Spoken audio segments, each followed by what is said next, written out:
Welcome to Behavioral Grooves, the podcast that explores our human condition. I'm Kurt Nelson. And I'm Tim Houlihan. We talk with researchers and other interesting people to unlock the mysteries of our behavior, and we do it with a behavioral science lens. All right, Tim, have you noticed how the term friction has become much more common in corporate meeting rooms? Yeah, definitely more. Yeah, I think, I don't know this for sure, but I think it might have been really popularized by our friend Roger Dooley back in his 1999 book called Friction, the Untapped Force That Can Be Your Most Powerful Advantage. And FYI for our listeners, it's a really good read. You should go out and get it. All right. Anyway, back to our show. The term friction, at least in the way that we're talking about it here, in the psychological sense, dates back to the 1940s and 50s when my hero, Kurt Lewin, went to Iowa, you guys know that, developed his force field analysis of behaviors. Cool. Tell us about that. Okay, sound a little bit more excited about that, Mr. Cool. Mr. No, I am. I mean, I know he's my hero, but really, come on. I'm a fan. Just here we go. All You're right, a here we go. super fan. I'm just a fan. All right. Okay. Lewin's idea was based on the observations that there are both driving forces and restraining forces in pretty much any situation. So driving forces cause change and resisting forces pull someone back to the current state. And eventually what Kurt argued is that the forces bring a person into equilibrium, this idea of a balance point. And friction was at the heart of reaching that balance point. I like how you refer to him as Kurt, like you guys, because you both went to Iowa, you have this familiarity. And he has a great name, Kurt, and he spells it right. Okay. In 1948, Lewin wrote about culture, and he said that culture was, quote, like a river whose form and velocity are determined by the balance of those forces that tend to make the water flow faster. And the friction that tends to make the water flow more slowly, the cultural pattern of a people at any given time is maintained by a balance of counteracting forces. Oh, that's just poetic. That's like a verse I'm going to put up on my wall. All right, good reference. And more importantly, friction as an element that shapes behavior has been around a long time, but it's making headlines today because organizations thrive on being able to get things done. And when they can't get things done, they fail. Yeah, I'm reminded of the work of W. Edwards Deming that was popularized in the 1970s, around continuous improvement. Japanese automakers in the 1990s, they took to factories and office buildings, basically in earnest to reduce friction. They invested all this time and energy in organizations about process improvement with this implicit goal of reducing friction. So sort of the Lighty Klotz of 30 years ago? Ooh, good reference. Good reference, Kurt. And yes, subtraction is at the heart of reducing friction. So if you want to check out, here's a little ad. If you want to check out our conversation with the very brilliant and very cool Lighty Klotz, check out episode 215 from way back in 2021. Okay, but back to the show. Why are we talking about friction today? Because we have a fantastic guest who co-authored an excellent book on friction that is based on years, I'm talking years of scholarly research. Yeah. Huggy Rao is the Atul McBean Professor of Organizational Behavior and Human Resources at Stanford University. He and his co-author, Bob Sutton, who is also at Stanford, have written several great books on business issues that plague our organizations. Yeah, and we wanted to talk to Huggy about his and Bob's latest book, The Friction Project. They spent 7 years studying, teaching, and asking wise people how to eliminate bad friction and, in some cases, inject good friction without driving people crazy. And it started with this. Here's what Huggy says about the impetus for this. The thing we realized was participants from these companies who would come to our executive program, they would actually talk about how hard it was to get anything done. And that is just the beginning. We had a great conversation with Huggy. We started by talking about the double-edged sword of friction and how it can be a terrible thing and a wonderful thing, depending on how you use it. We discussed the role that emotions play in organizations, and we covered the art of subtraction, of course. We also talked about leadership strategies and what you can do when you see friction in your organization friction that is slowing down innovation, process improvement, and just good old common sense.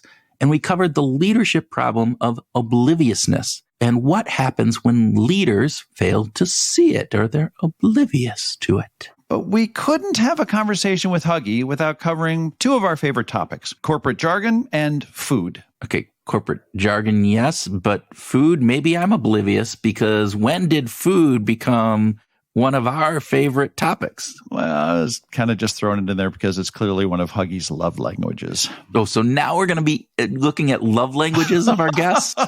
Oh my God, this could get really weird, Tim. So maybe in a later episode. All right, got it. Okay, groovers, with that, we hope you sit back and relax with a steaming hot cup of friction-free solutions and enjoy our conversation with Huggy Rao. That's like wow, but with an R.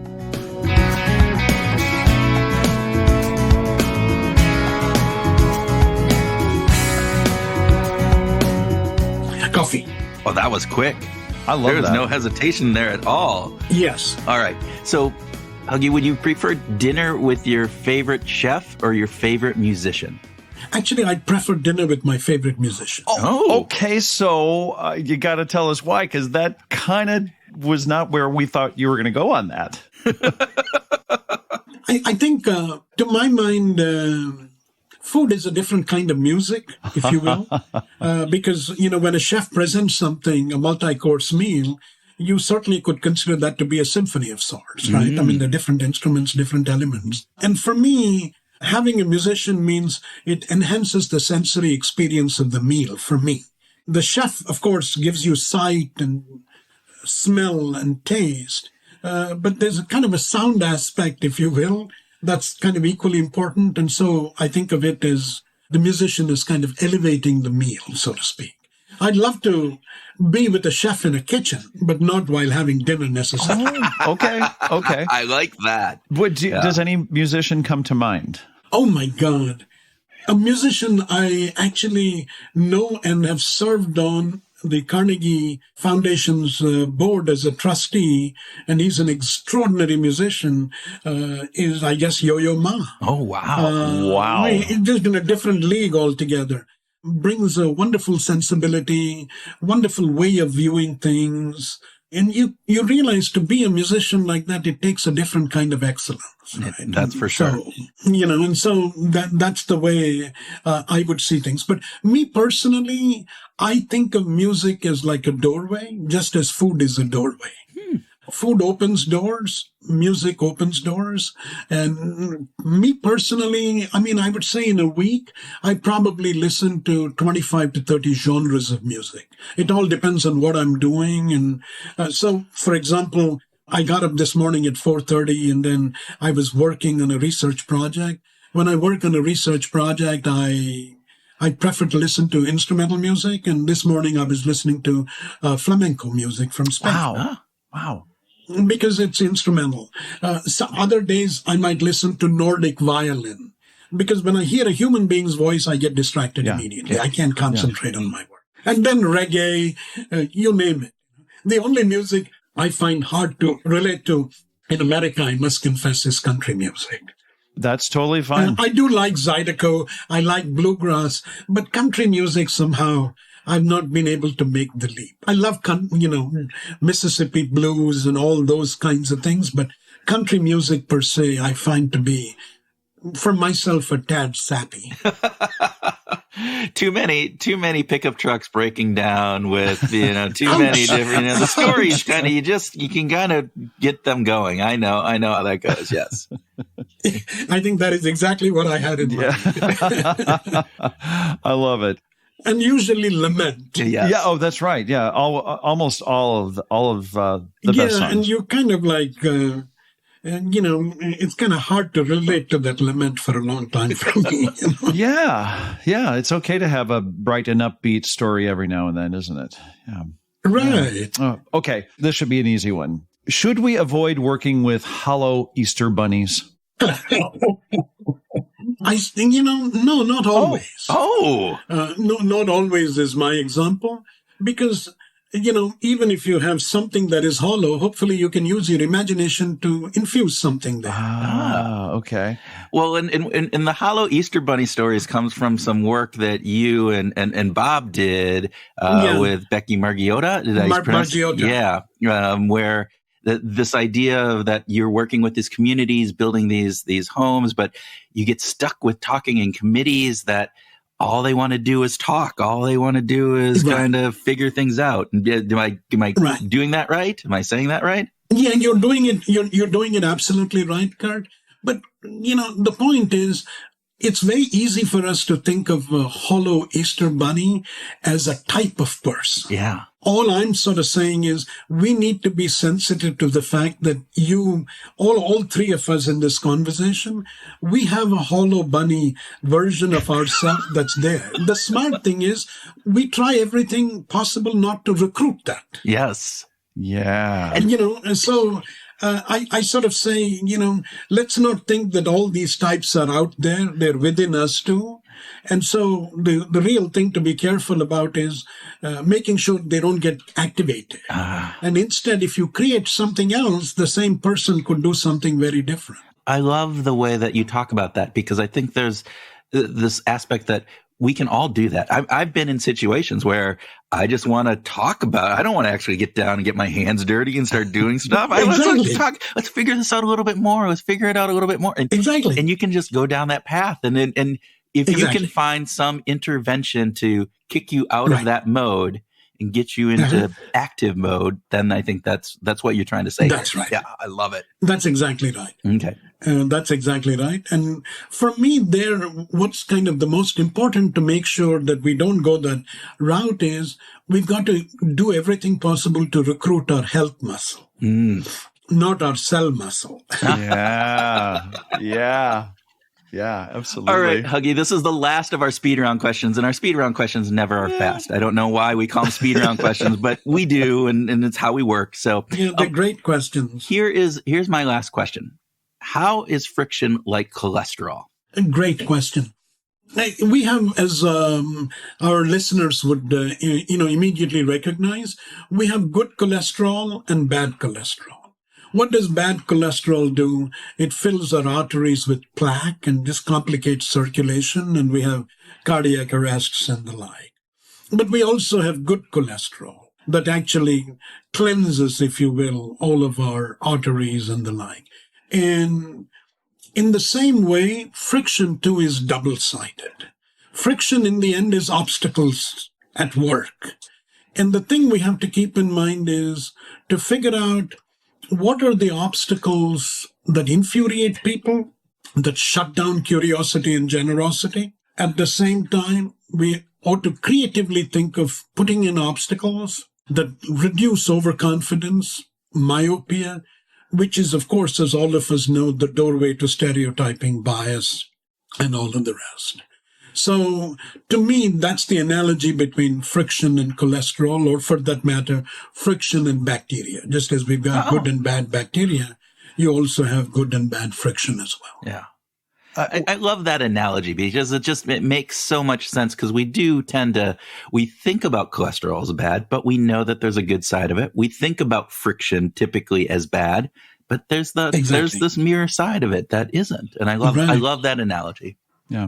So we are talking about your latest book with Bob Sutton, The Friction Project, How Smart Leaders Make the Right Things Easier and the Wrong Things Harder.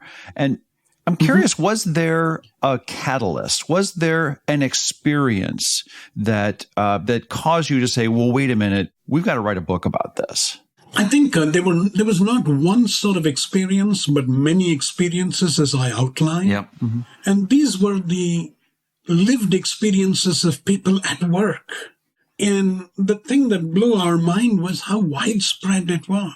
And if you ask me what sort of catalyzed me personally, perhaps it was one conversation with one executive. And I remember talking to this executive who was complaining about how much, how they were swimming really in a sea of shit and the like. They didn't, this was, they're just being besieged by things.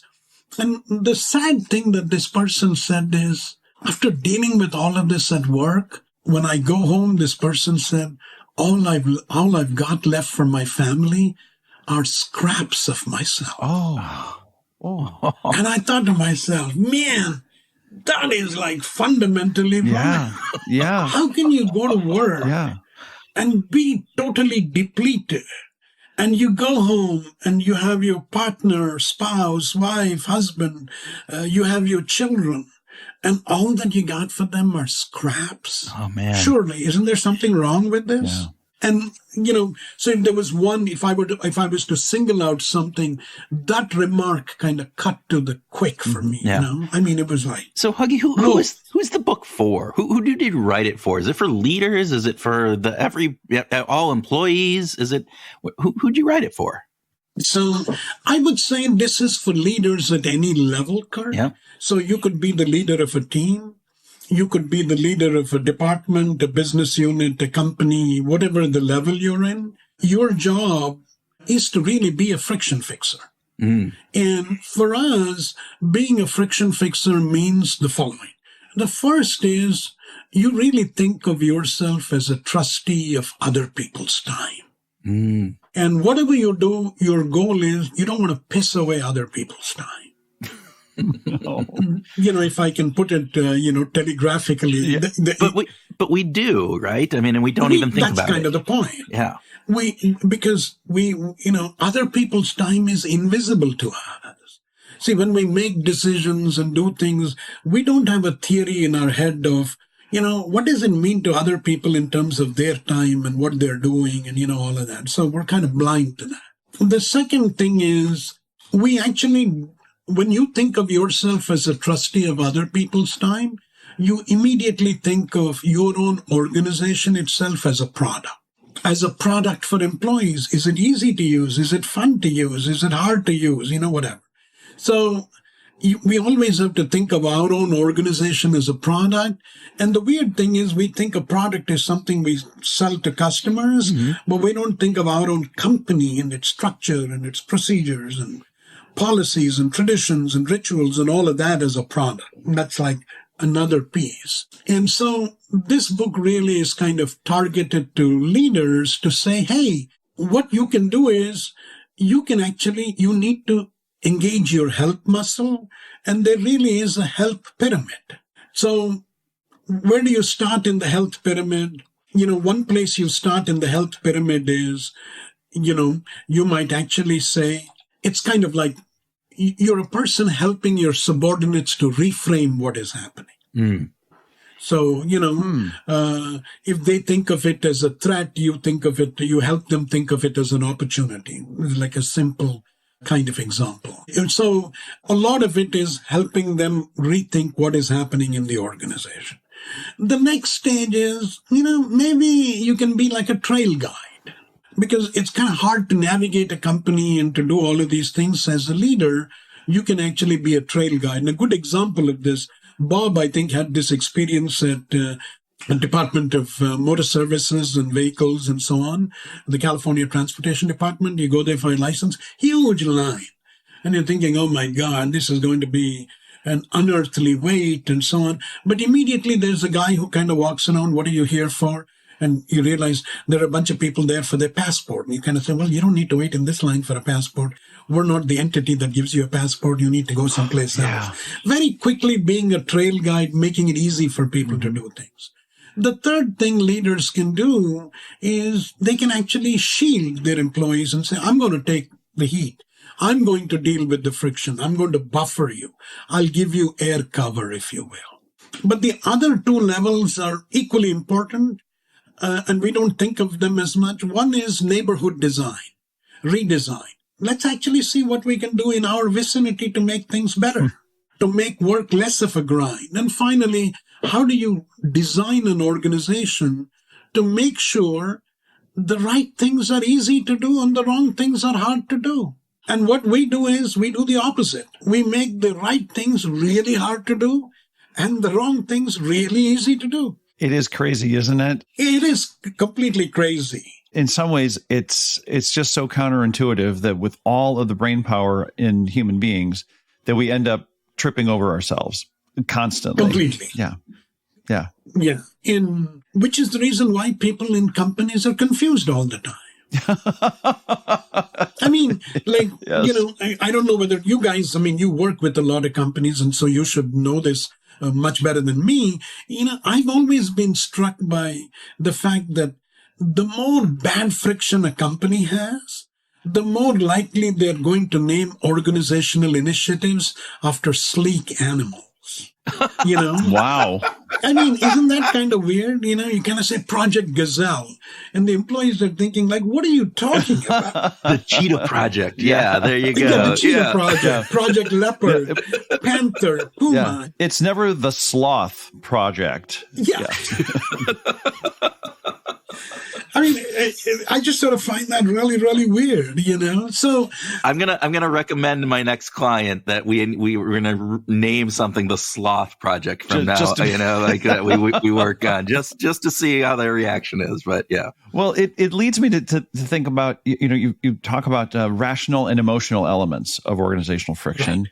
And could you spend just a minute defining those, and then tell us what you mean by those, and then we can kind of go on from there. So let me begin with the emotional element. We think emotions are things we feel, and of course, they're sentiments we feel and we experience. But emotions also are sources of information for us. When we don't know anything about what we're going to encounter, what's the first thing we inspect? Hey, what am I feeling? Am I scared? Am I agitated? Am I confused? Am I, etc. So emotions are sources of information. And the problem is, for us, in organizations, people appraise a lot of things through their emotions. And that's something we really got to kind of understand. In the end, it's like, to give you an example of emotions, how many employee surveys have you guys seen where it has a simple question like the following? My boss has my back. Like, have you found an employee survey with a survey item like that? You guys are in industrial and organizational psychology. Yep. Have you come across a survey like that? I haven't. That's why I'm asking you. Yeah, I just saw it actually just recently in a survey for a small organization, and not the standard stuff. That's what I mean. You're not going to find it in the Gallup. Right, or any other. So it's like, emotions matter. And I think when we say rational, all that we're kind of talking about is deliberate information processing. When we say we're rational, we're weighing pros and cons, we're looking at information, we're doing all of these things. And the point is, we've got to think of both of these things. So let me give you an example. Bob and I were interviewing Todd Park, the founder of Devoted Health.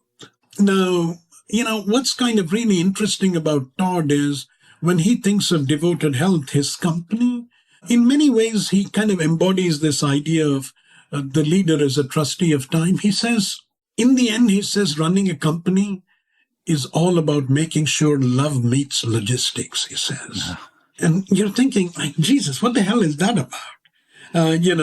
How can love meet logistics? And when you really press him a little bit, he says, look, when people are making medical decisions, the interesting thing he does is he wants to make it easy for patients, but he makes it a little bit harder for his employees because he always asks them, what would you do if it was your mom who was the patient on the other side? Now, that's like an emotional question, as you can imagine. It's also a rational kind of question, as you can imagine. And you can imagine how that slows people down and makes you think a little bit more about what you're doing. Think of the other person as a person. When we say customer, who's the customer? A faceless kind of individual, an anonymous individual. There's no history, there's no backstory, there's like nothing. But in the end, customers are people like you and me, and so... Yeah, we always talk of empathy. Empathy, of course, as you know better than I, is understanding the emotional state of the other person. But there's another thing called the theory of the mind. Mm-hmm. And, children have it, we all. And the theory of the mind is, can you mentalize and understand the mental state of other people? And that's kind of where a lot of leaders, it seems to me, go blind very fast. Yeah. There's no theory of the mind. So in this slow-moving company, you go and say, Operation Cheetah. I mean, what do people do? They snicker. And they say, I out of your mind, and then you think, surely this is something these guys can anticipate. And you say, why didn't they anticipate it? Yeah. It's the theory of the mind. Huggy, one of the things you said really just kind of struck with me. You said at the very beginning of that part, you were talking about that we assess things emotionally.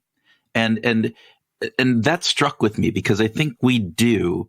And yet from an organizational perspective, our systems and other things are put in place to assess something rationally.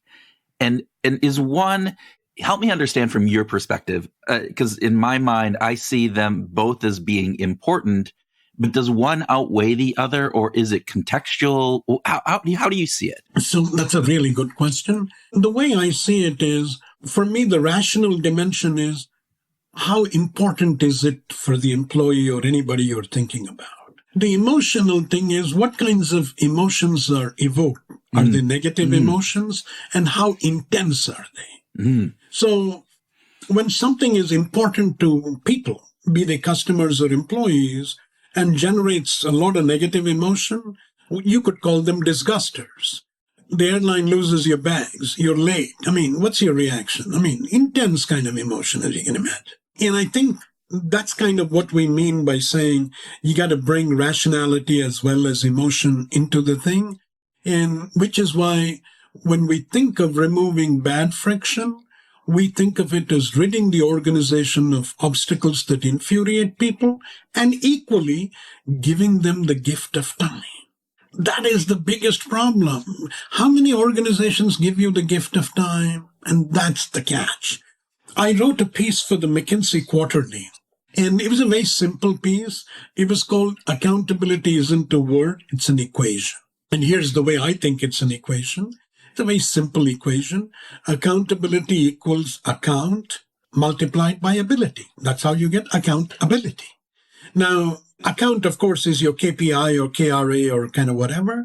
I don't know what your experience is with companies. When I sort of go to companies and I talk to people, they love the word accountability. Yeah. But when I hear them talk, it seems to me they're keying on the account part of accountability and not the ability part of accountability. And I'm like, dude, how are you going to get anything done? Because all that you do is you're heaping KPIs on people, which is very easy for you to do as the boss, but they don't have any ability. And how do you improve ability? To me, the way to improve ability is not shipping people off to some executive education program somewhere or whatever. The simplest way to improve ability is to actually reduce bad friction. People have more time. Then they can be more curious and generous. It doesn't mean just because they don't show curiosity and generosity, it doesn't mean they're denuded of them. The same token, you've got to improve decision-making ability by slowing things down. So that's so all the time, if you want to operate on ability, this is the pathway to do it.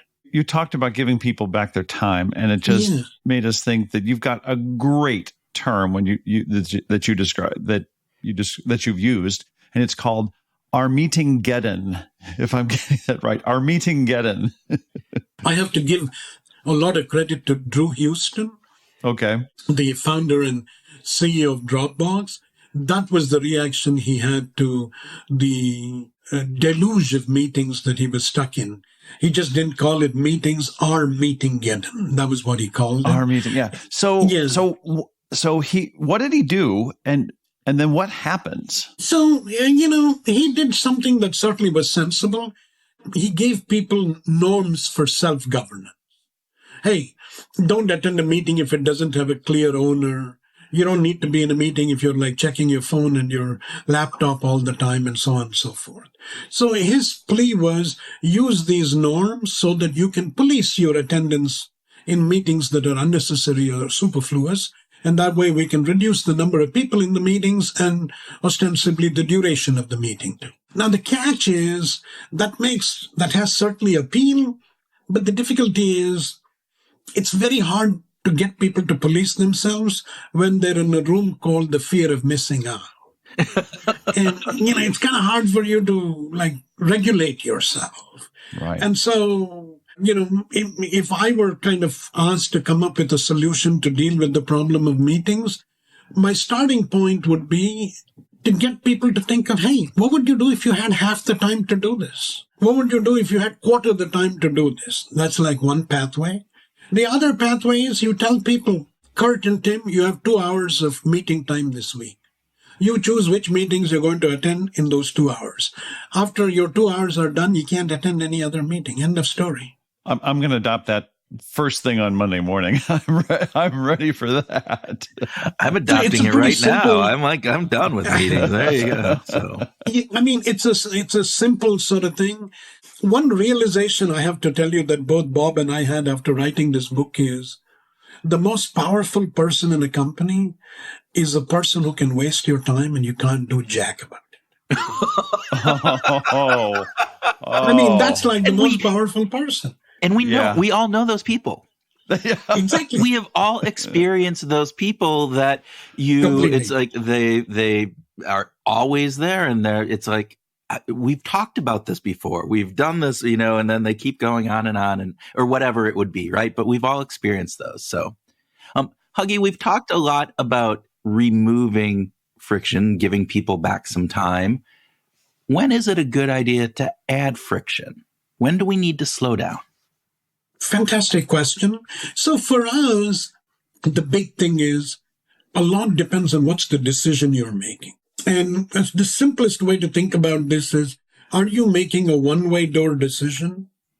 Which means that it's a decision that is very costly to reverse. Examples are, hiring a senior person, launching a new product, diversification, entering a new market, adopting a new technology like a reorg, or acquiring another company. All of those are costly to reverse decisions. There, you really need to put in a lot of good friction, because if you don't put in good friction, you're going to run into all kinds of difficulties later. Conversely, where the cost of, where it's easy to reverse decisions, the cost of a mistake is like pretty low and all of that, there, take bad friction out. And make it easy for people to give suggestions, to ask questions, and to do all of these kinds of things. Those are all things you can do easily by removing a lot of bad friction, if you will. And so for us, that is really the big kind of like touchstone, so to speak, as to what to do, where to put obstacles and where to take out obstacles. Yeah. So like a one-way door that closes behind, hard to get back open, add friction. Right. If it's a revolving door, you could go in and out, in and out. Absolutely. Then Absolutely. That's not nearly the need I love there. Your revolving door metaphor. Absolutely. I heard you tell a story about Amazon Alexa, and I thought it was just fantastic about there was a news. Anyway, I don't know if you remember that. If you could, share that to our listeners. I think the way you told it, it made me chuckle and just laugh. So, well, it was really kind of funny because, at least the way I heard the story was there was this young kid who simply asked Alexa to ship a product to their home, something she liked. And for her, it was so very easy. Alexa, please do this, bam. And it turned out that this thing got the attention of a local TV station, and in their broadcast, they were describing it. And as they were describing it, of course, the Alexas kind of went off and did a bunch of ordering too. And you kind of realize that you've got to put in a little bit of good friction. And sometimes so this is an example for customers. The other story of putting in good friction for customers that I loved was an airline at Houston. Okay. So they landed on the jetway closest to baggage claim. So which meant that in 2 minutes you got out of the aircraft, and then it took only 15, 20 seconds for you to get to the jetway. And then what do? You wait for baggage. And he kind of said, this airline, they're so bloody slow. They don't get the bags on time and this, that, and the other. Now, if you were an airline, what could you do? Of course, you could improve baggage speed, invest technology, do all this. It's going to cost a lot of money. The outcome is like a small outcome. Instead, what did the airline do? They said, you know what? Let's actually land in the jetway farthest from baggage claim. It'll take them 5 minutes to walk to baggage claim. And when they take the 5 minutes to walk to baggage claim, the bags will arrive in 10 seconds. The time taken is the same thing. They're just not waiting. They're walking. That's it. So they created good friction, if you will. It reminds me of Rory Sutherland of Ogilvy, and he always talks about all this work on trying to increase the time the train takes the channel between England and France. And he's like going, you're spending multi-millions of dollars when in fact, the couple minutes that you're going to save, if you just made that experience more fun, if you made it more enjoyable, you could add 5 minutes to that and people would be very happy about it. It's that aspect of, just like you said, I'm waiting there versus walking. It's a very different component. Yeah, I mean, Bob and I were once teaching a group of executives about innovation. And in this wonderful experiment that we did along with the Stanford Design School, and JetBlue generously helped us. So we actually took people to San Francisco airport so that they could observe JetBlue customers, passengers, and look at extreme cases and then think of interesting ideas. And they met a young boy who'd lost his pet, or the airline, another airline, not JetBlue, some other airline had lost the pet of this young boy. And clearly this young kid was distraught and in tears and so on and so forth. Our team of executives who kind of went there, they actually thought about it. They came back and they presented to the JetBlue president an interesting idea to create a new class of service called pet class. And the president said, I know what like first class means. I know what like business means. I know what economy means. Like, how would I differentiate pet class, he said. Like, he was thinking in terms of segregating people into different parts of the airline. They said, well, pet class is very different. It doesn't have to do with, which part of the airline you sit in. It's just that if you pay $30 extra on your TV that's already there, you can actually get the pet channel. And when you click on the pet channel, you can actually see Sparky in the hold, and you can actually observe, does Sparky have water? And what's the temperature? Because what's the most important question for anybody who has a pet? Hey, is there water? Is my pet hot or is it cold? Now, look at what a cool idea that is to actually to improve that experience. Otherwise, you're sitting in the aircraft in agony and uncertainty and all of that. So, absolutely. Leidy Klotz, is that Yes. Yeah, he wrote that wonderful book, Subtract, about Indeed. removing things from our lives first. Mm-hmm. And I'm wondering, why do you think it's so hard for us to start from this perspective of let's pull away as opposed to just add things in? There are many reasons why it's very difficult. The first is, as human beings, we have an addition bias. We add things typically. Mm-hmm. It's very interesting. You ask people for suggestions on just about anything. Usually it's about adding a bunch of new things invariably. It's all very little about subtraction. The second thing is the people who get rewarded in companies are people who add things. People who ensure something is not even there, it's so invisible, like they don't get rewarded. When you add something, you can see what they did. When people subtract, like you don't see it, like you don't know what they did. The third thing is we sort of think that many executives think of subtraction as taking out activity to save money or whatever, to make things efficient. They're not thinking of the person, how to help the person. So what they do is their approach is subtraction is like one and done. Whereas real subtraction for us is like mowing the lawn. Like how often do we mow the lawn? I would assume pretty regularly. You don't mow the lawn, what are you going to have? A whole lot of weeds. And the more weeds, the less likely that plants, flowers, fruits, etc. are going to thrive. And so in many ways, mowing the lawn in companies, Bob and I think of it as an orphan problem. It doesn't fall into any department's bailiwick. Yeah. So who's going to do it? Yeah. And why will it get done if no one is responsible for it? Yeah, right. I'm rewarded for it. Yeah, you're not rewarded. Yeah, you're dealing with that thing that's unseen. So, in the book, you talk about 5 different kind of components in here. I just want to dig into one. You talk about oblivious leaders, additional sickness, broken connections, jargon monoxide, fast and frenzied people and teams. Right? We're not going to get into all of those, but okay, Kurt, you get one, but I get one too. Okay, all right. Well, I'm going to ask about this. Would I know if I'm an oblivious leader? Yes, you can know. Okay. In the following sense, you can know very quickly if you do a calendar audit. Okay. Well, okay. Help me understand that. Meaning, where are you spending most of your time? If you're spending most of your time sitting in your rear end in your office and like dealing with meetings and files and things like that, you definitely are going to become oblivious. You definitely are going to become oblivious. And so you can easily know, looking at your calendar, that you may actually be clueless. And I think what great leaders do is they deliberately put themselves in positions of low power. Yes. When you go visit a store, when you see kind of what happens. I mean, a great example of this is Office Depot. Uh-huh. So imagine, the CEO of Office Depot, they sell, phones and computers and all to small business people, as all of our listeners know. The CEO of Office Depot gets two signals. One is you got mystery shoppers who go incognito, under disguise, and then they kind of rate the lights. Is it well lit? Do people wear uniforms, etc., etc., etc. And if you look at the mystery shopper scores, Office Depot was acing them. But the CEO also gets another report, same store sales. How much did you sell in the store the month before? And now, quarter before and this quarter. Right? And if you see that the sales are plummeting, what would you do if you were a CEO? This CEO said, you know what, I got to get off my chair. And he said, I'm going to go to a store and figure out what's going to happen. Yeah. So he goes to the store, parks his car, store opens at 9, and he sees like a bunch of people going in. He says, thank God there's traffic in the store. That's not the problem. And then after 5 minutes, he sees the same people coming out with no shopping bags. He says, that is truly bizarre.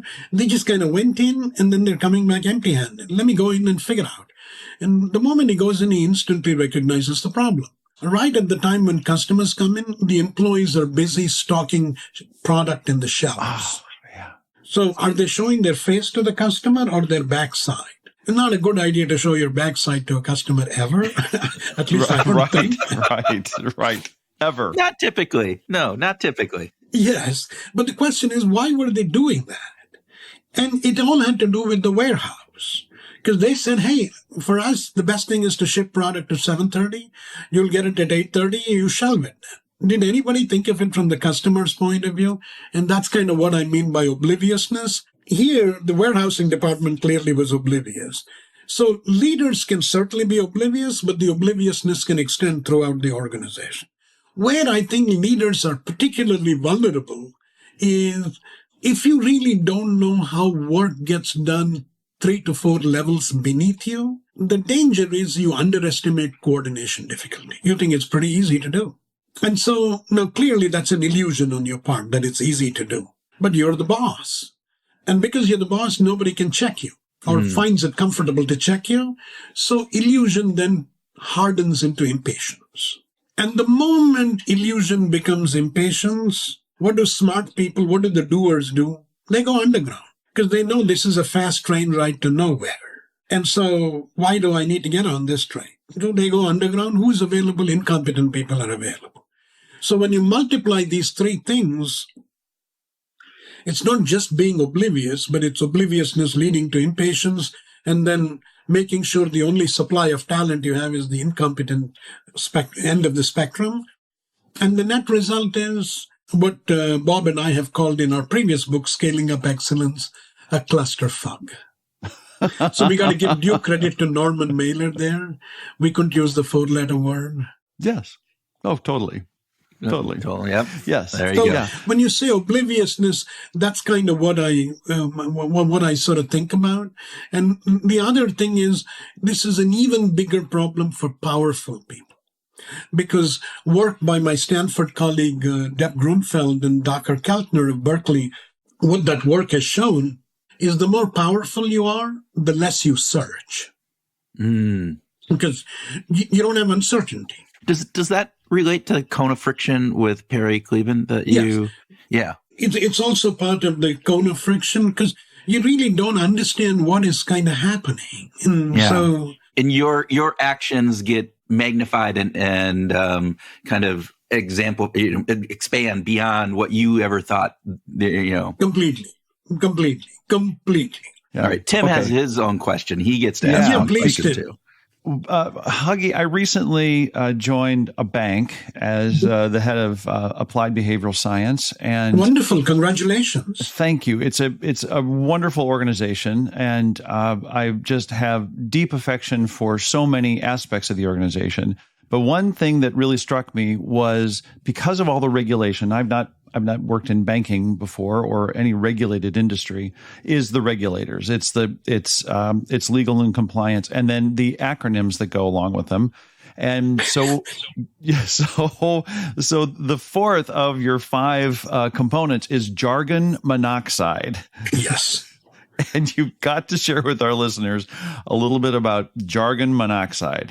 So when we think of jargon monoxide, this was actually, I think it might even have been a participant in a company who actually kind of said that, jargon was kind of suffocating them. And, then this, metaphor of jargon monoxide, quickly appeared to us. When you really think of jargon monoxide, the first thing is the use of complicated language that confuses and makes things opaque. So that is one thing. And in our book, we talk about different kinds of bullshit, if you will. Convoluted crap, and we have a amusing typology. Yes. But the thing we don't realize is, and we talk about it in our book, there's this wonderful law called Bandolini's law.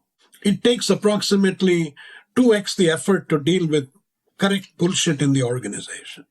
If an organization has X amount of bullshit, it takes 2x the resources to deal with it. And that is truly the sad part.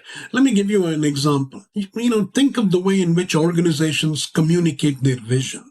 What do you think? What do you think is better?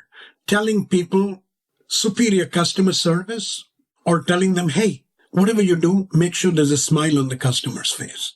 What do you think is way more accessible, way more simpler? Yeah, the latter. And I think in organizations, we use all of these abstract terms. What's better?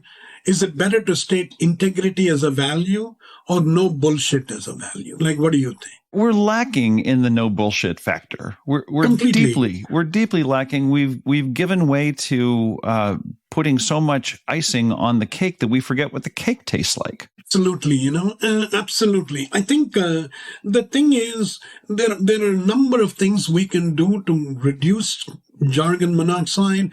The first thing is get people to talk in the present tense, ask them to be concrete, ask them to be simple.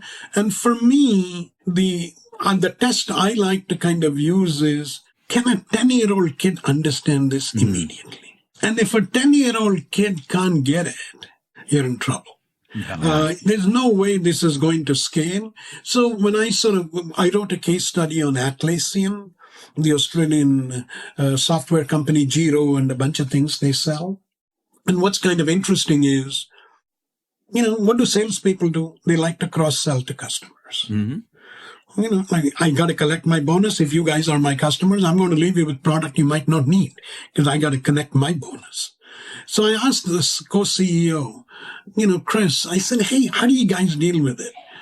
And he said, we have our own way. We're Australian. I said, really? What is that? And my apologies if I'm using a 4-letter word. You can edit it out later. He said, well, the one thing we tell all of our employees when they join us is we tell them one thing, and that is don't fuck the customer. I looked at him and I said, what? He said, we just tell him don't fuck the customer. I said, my God, what kind of bad language is that? And why do you need to use that? I asked him. He smiles and he says, Huggy, it means the same thing in Sydney, San Francisco, Shanghai. There you go. Do I need 5 slides to explain to you what that means? I tell you, don't F the customer, people get it. Yes. Yeah. But can you imagine, you tell people, let's be customer-centric, and people are thinking, Jesus, what the hell is that?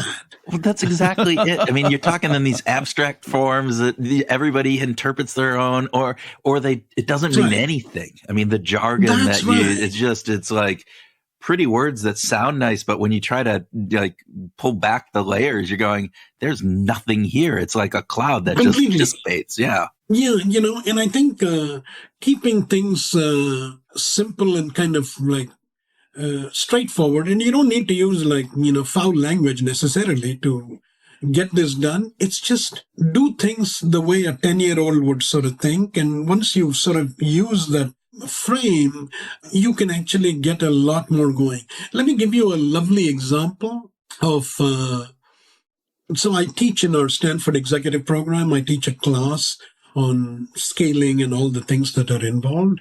And this was like a lovely story of a Swedish rear admiral.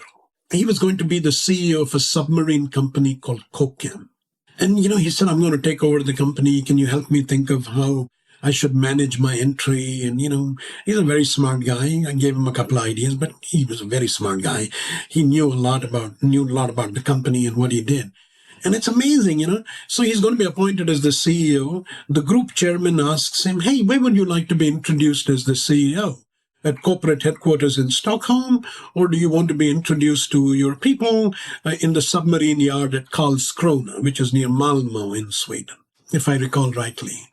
So he says Karlskrona. So there's like a podium, and you got the group chairman, the outgoing CEO of Kokem, which was making losses for, I think, some 15 years or something. They were like in the red. And then a seat for the incoming CEO, and that seat was vacant. And already the workers noticed this vacant seat and said, hey, what happened to the CEO, He's not showing up even for the meeting where he's supposed to be introduced. He's so scared of our problems. And, so they announced the new CEO's name, and the workers are kind of like a little astonished to find there's a guy wearing a hard hat who's sitting amongst them who gets up, and they say, oh my God, the guy's with us all the time. And then he walks over to the podium. I mean, just in that message, look at how much he was communicating. Yeah. He didn't need to say anything. And then, you got to give this guy a lot of credit. He put one slide, Tim and Kurt, one slide. And the slide was a picture of a submarine. And in that picture, there was a young, dashing Swedish naval captain leaning against the conning tower of the sub. So he puts the picture. He asks the workers, you recognize the sub? Yeah, of course we recognize the sub. We made it 15 years ago. It was a damn good sub. And on and on and on they go. And then he says, anybody recognize this dashing naval captain who's leaning against the conning tower? No idea what that bloke is. And then he says, that was me when I was a captain in the Swedish Navy. I commanded the sub that you made, and it was a damn good sub. I knew my men were safe. We could perform any mission entrusted to us. And then he looks at the people and he says, can you help me build another boat like this? And sits down. What do you think was the effect on the workers? Intense. Absolutely intense emotional outpouring. Completely. And then what do you think is going to happen when these workers go back to their homes and their partner asks them, hey, what did the new guy say and do? Can you imagine the conversation at the dinner table? The fact that there will be conversation at the dinner table as opposed to just expletives flying out of the mouth of the employee. Completely. Yeah. If this guy had come and said, we're going to innovate and yada, yada, yada, yada, you can imagine all these workers, eyes glazed over and say, God, more bullshit again. This doesn't really look good. And you go home, their spouses and partners ask them, what did the new guy say? And you say, he emphasized innovation. And your partner is immediately going to tell you, pass me the lasagna then. Oh, man. In the end, both of you and I were nothing but like a bundle of stories. We take our stories away, like we're stripped of our uniqueness, our individuality. And the other thing about stories too is when somebody is narrating a story to you or you're narrating a story to somebody, there's actually research that shows that the same parts of the brain light up. Mm. So there's a shared brain too. Yeah, of course. You're speaking. I don't know. You've just made our day. We not only did we get to laugh more than 10 times in this episode, but man, you expanded our brains. And thank you, Kurt. Thank you, Kurt and Tim, for inviting me. It was fun, and you're right. We laughed. But I love your speed quiz, and it was a lovely way of putting in good friction. I love that.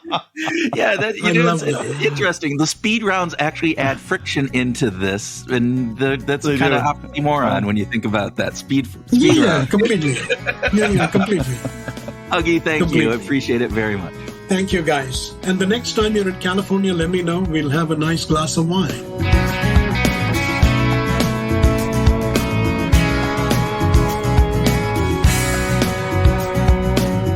Welcome to our grooving session where Tim and I share ideas on what we learned from our discussion with Huggy, have a free-flowing conversation, and groove on whatever else comes into our friction-filled brains. Oh, isn't that the truth? Oh my God. Okay, too much information here. TMI, as they say, right? My brain is getting filled with more and more friction. I cannot think the same way I used to be able to think. I don't know. I'm slowing down, Tim. Too much. I got to get rid of all that plaque or whatever else is building up in my brain. Maybe it's streamlining. Maybe you're cutting away the chaff and focusing more on the wheat. Maybe not. That sounds like some biblical passage. Cutting away the chaff and focusing on. No, but I'm in all seriousness, there's probably some truth there, right? I think there's a lot of things going on. You have lots of projects. I have lots of projects. There's family, work, life, and there's just a lot of stuff that is in my brain that kind of impedes it from going smoothly. Or maybe I need to be more like Kevin Dorst and just get into some really good habits and routines and setting quiet, points apart and times to just relax and think. But you're referencing our MIT philosophy professor, buddy. Yeah. Okay. More on that later. And so let's forget about what's the friction in my brain. Let's talk about this conversation with Huggy. What did you take, Mr. Houlihan? What did you take out of this? Well, I want to start with burnout and friction as a relatively contemporary concept. This idea that, and I think a lot of people today just think about friction as being sort of brand new. But as we talked about in the introduction, Kurt Lewin was talking about it in the way that we are thinking about it today since the 1940s and 50s. And because what strikes me, and Kurt, you're more of a Lewin scholar than I am, but friction is systemic, right? That it's a big deal, and that Lewin was kind of right on when he said, you've got to look at cultures and organizations in their entirety and look at the frictions that are happening, all the restraining forces, as he might have said, as a way of impeding progress.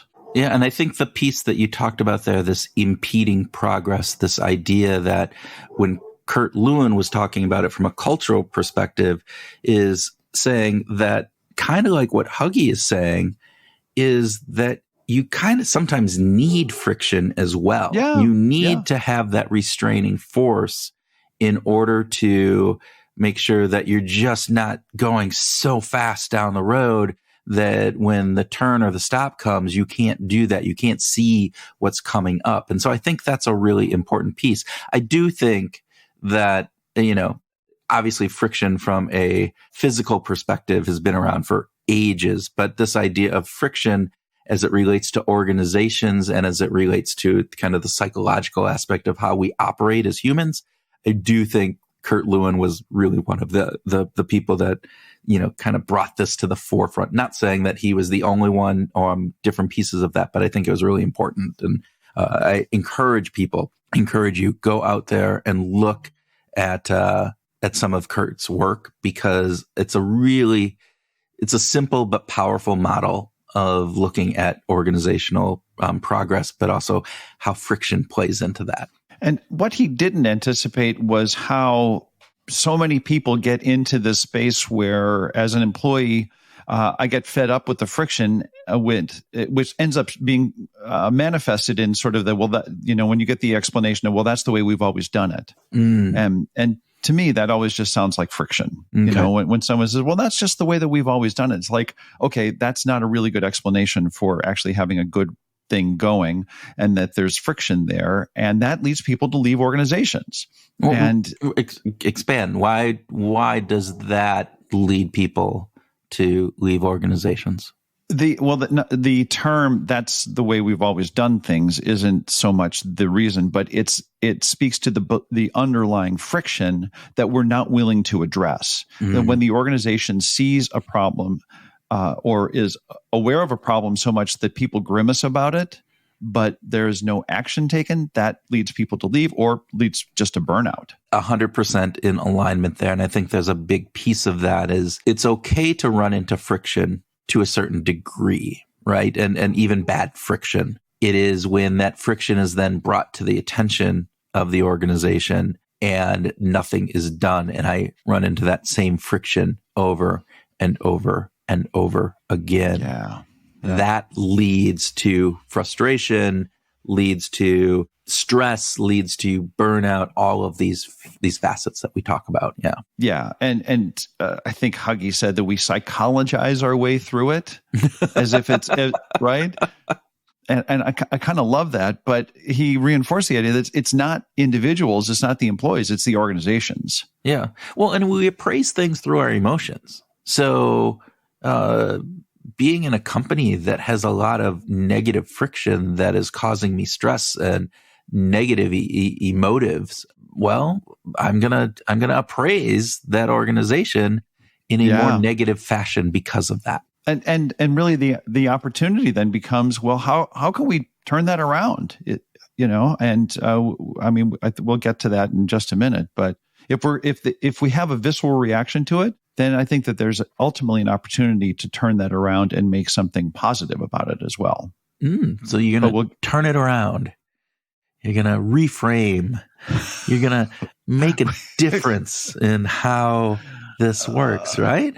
I want to, yeah. Well, I'm sorry. I was just going because one of the ways, and we'll get to this later, is this idea of reframing friction troubles that you can't fix, right? So, all right, I want to talk, about this really highly polarizing element of jargon monoxide. Oh, wasn't that was so great. It was such a great thing in the book. And I'm so glad that Huggy was happy to talk about it too. Yeah. I don't even know if I called it polarizing, and I think that was probably a misstatement. I don't think it's polarizing. I think most people agree. There isn't a group of people in a corporate situation like going, "Ooh, give me more jargon. I would want more jargon." There might be a few, but for the most part, no. Yeah. Okay. So on jargon monoxide, I think when Huggy said jargon suffocates people, wow. Right. And it gets back to, he talked about Bandolini's law, but this idea that it takes 2 times the resources to remedy the bullshit. But isn't so much of we've had so many great guests talk about how abstract and complicated and opaque language get in our way, and that concrete and transparent language is more efficient and more effective. Jargon just doesn't help us. No, and it's really interesting because the other aspect of jargon, and I don't think we talked about this, is it becomes invisible. So I've worked with lots of organizations where I get brought in oftentimes to work on their total rewards, their incentives, various different pieces. And I start looking at the communications that the organization is sending out around this. And in those communications, in the way that they're describing their incentives, in the way that they're describing the sales process, whatever it would be, it is laced with acronyms, with jargon, with specific industry terms and levels. And sometimes that's really important because it is very specific. It helps people who understand that be able to process that information very quickly. However, and I always talk to my clients about this, is if I am a new sales rep, say, a new employee in your division, and you sent this to me, what won't I understand? What is this based upon the jargon that you're using? Because it is a cultural norm, and it's just, understood by the team. And as I said, sometimes that's important because it can really be beneficial, a short-term kind of a shortcut to understand what we're actually trying to get them to do. But most times it's just a lazy way instead of talking out exactly what they're trying to say. And that's what you have to take away in this jargon, because, and particularly when the jargon doesn't mean anything, right? Let's get aligned. Let's pull up. Let's activate this concept. Let's go broadboard this and make, it's the corporate jargon of the day. Is this blue ocean or not? Yeah. Yeah. It's a green ocean. It's a green ocean. It's a purple, one-eyed people eater, whatever. I'm all for analogies. I am all for analogies. I think that they can be really helpful. But when it becomes jargon, I think we really lose our way. And I think you point to a point that was really important to me, and that is this idea of the bosses can be oblivious. Yes. I was going to make a snarky comment that not can be, but are oblivious, but I won't say that. I will just keep that in my brain. Okay. Well, my issue is that managers and leaders, they may not have bigger blind spots than everybody else, but their blind spots have bigger consequences, right? Because they're managing other people. And over the years, I've noticed that the kind of issues that you're pointing to where managers are oblivious, the impact is that, or the way that they do it is that they aren't concise in the way that they speak, right? Todd Rogers would chew them up. Oh God. It's just chew them up alive. And that they think their coworkers always know what they mean. So there's this assumption of familiarity, which is, works against them. And then managers just fail to consider the comprehension level of the workers that they're communicating with, because they're not all on the same page. The larger the organization, the more distance there's going to be in education and background and experience. I think that those are terrible misses that leaders fail to take into consideration. Todd Rogers, by the way, episode 382 talks about communication, different things. One of the pieces on that, Tim, is this is what I see a lot. Managers, leaders, people inside the organization talking to their field, whatever, have spent a lot of time thinking, talking, discussing, having meetings about a certain topic. With each other.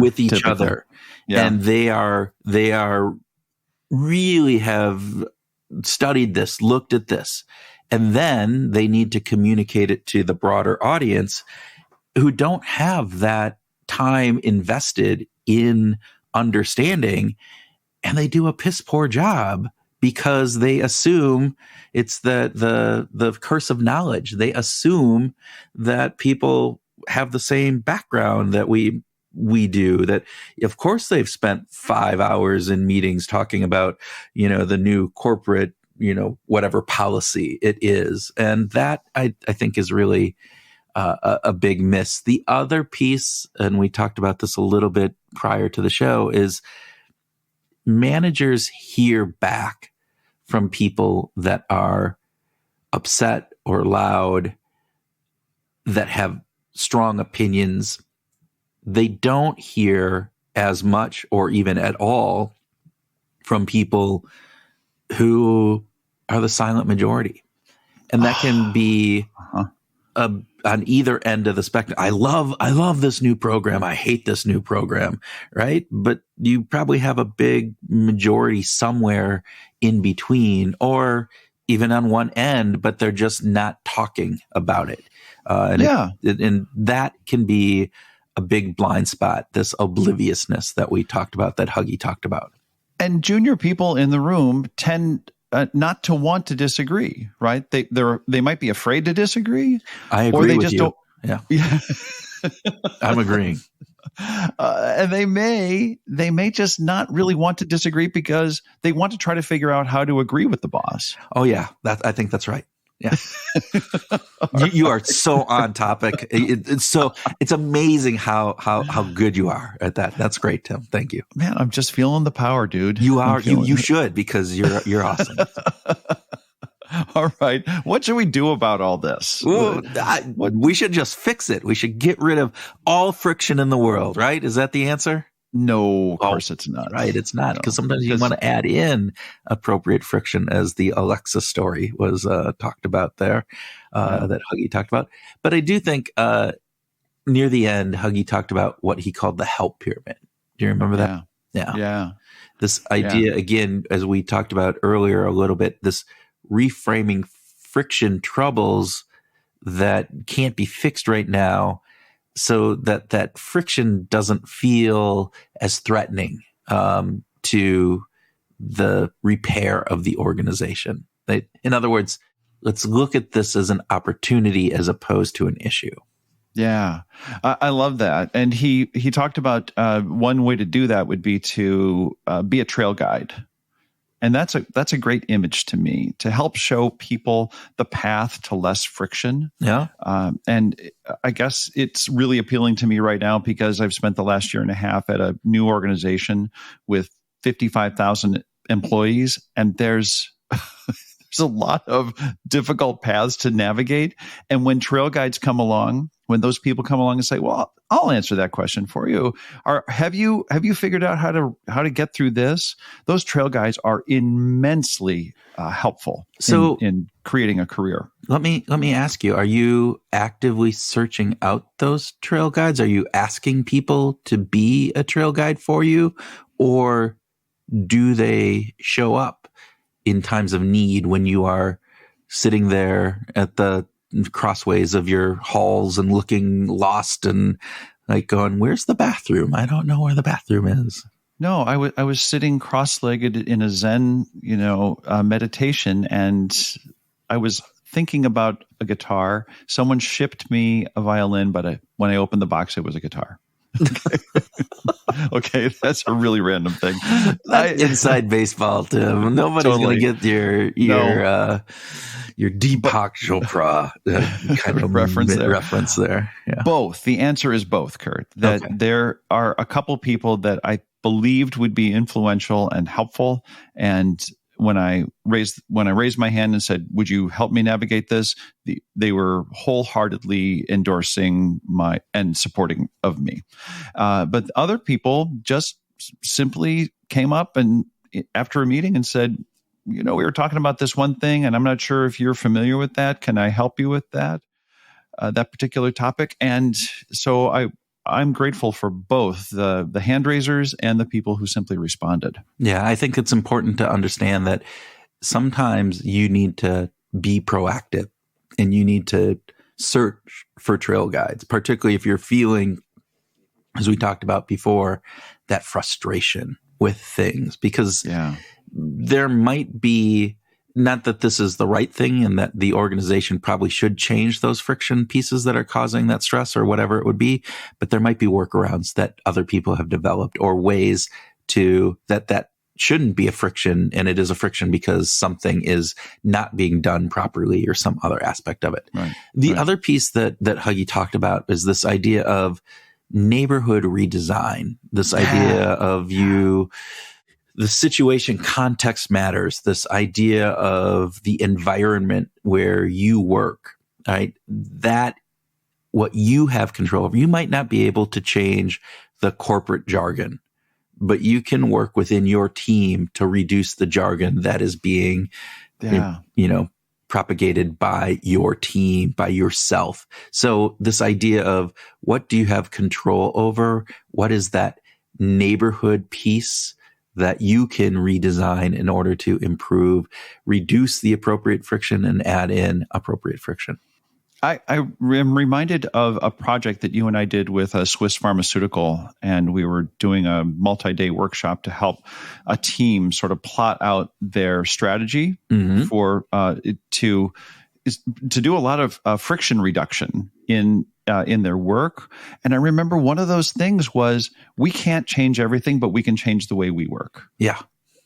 And I loved how they were very willing to embrace each of them individually. Like, okay, I can't change the world, but I can change me, and I can change how I interact with the people that I interact with. And I love seeing that kind of empowerment. And there's something about that type of empowerment that there is, if you get a certain percentage of people doing that, it becomes self-fulfilling. It is almost this, it's like, it's contagious. And you all of a sudden, I'm doing that, therefore you will start doing that, therefore the people that you interact will start doing that. That is the power that an individual can have by starting that. We always talk about how emotions are contagious within organizations. Well, on the positive side, this element of reducing that bad friction that you can do can be contagious as well. So, yeah, I think the number one, if you are in a position of leadership within your organization, then I think the ultimate in the help pyramid is to be at the top of the organization, or however you define that organization, and to really rethink the organization, actually rethink the way friction is manifesting itself in the company. I think that would really be the ultimate reward beyond just your neighborhood. If you've got a big group of people reporting to you, rethink the organization from a friction perspective. Yeah. And I like this idea of make the right things easy and make the wrong things hard. It's as simple and as profound as that. The more that we can make those right things for people to do easy, reduce that friction in those cases, and make the wrong things more difficult. In other words, add friction in to the pieces where there is problems. Christian Hunt is probably somebody who would talk a lot about this. We could have a really in-depth conversation, but I think that is really just really powerful. So agreed. I think that we should get him back on to have that conversation with him. Oh, there we go. Christian, if you're listening, which I know you are because you listen to every single one of our episodes, just give us a call. There we go. Before we wrap up, Kurt, I just want to do a shout out. Nice talk corporate jargon there. Oh, yeah. Okay. Yes. God, heaven forbid. Okay. I'd like to recognize someone who has helped us along our journey here at Behavioral Grooves. And that's Mary Califf. Mary joined Behavioral Grooves team in March of 21, and she first contributed on episode 211. That's 170 episodes ago. AJ Jacobs. Yeah. Oh, wow.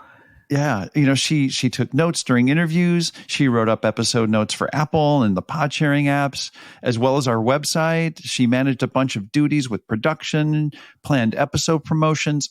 She read every book and paper that we read and just contributed really thoughtfully and wisely to our discussions about guests and grooving and all that stuff. Yeah. I mean, she was very instrumental in what we were able to accomplish in the past 170 episodes. I mean, not just from just the work that ended up, that she had to do, but just in the way that we thought about things. And I loved Mary's in-depth, kind of perception on the books. And as we've talked about this, like the questions, it's interesting. Listeners, I wish you would be able to know, like many of the questions that we asked our guests weren't from Tim and me. They were from Mary, because they were just, it's like, oh, I wouldn't have thought about it that way. That is fantastic. So, I mean, she has done so much for Behavioral Grooves, and it's just a really, really big thank you for her, the impact on the brand, on the podcast, on many of our guests and on us. And it'll be felt for a long, long, long time. Yeah. So Mary's not dead. She just recently left Behavioral Grooves to further her career. And we just want to say thank you. Thank you to Mary for all that she did. We remain good friends and we stay in touch, and we're just grateful. We're just grateful for Mary Califf. Yeah. Yeah. Okay. With that, let's wrap up this episode, Tim. Okay. So we hope that Huggy's comments and tips about using the help pyramid to reduce friction in your organization will help you this week as you go out and find your groove.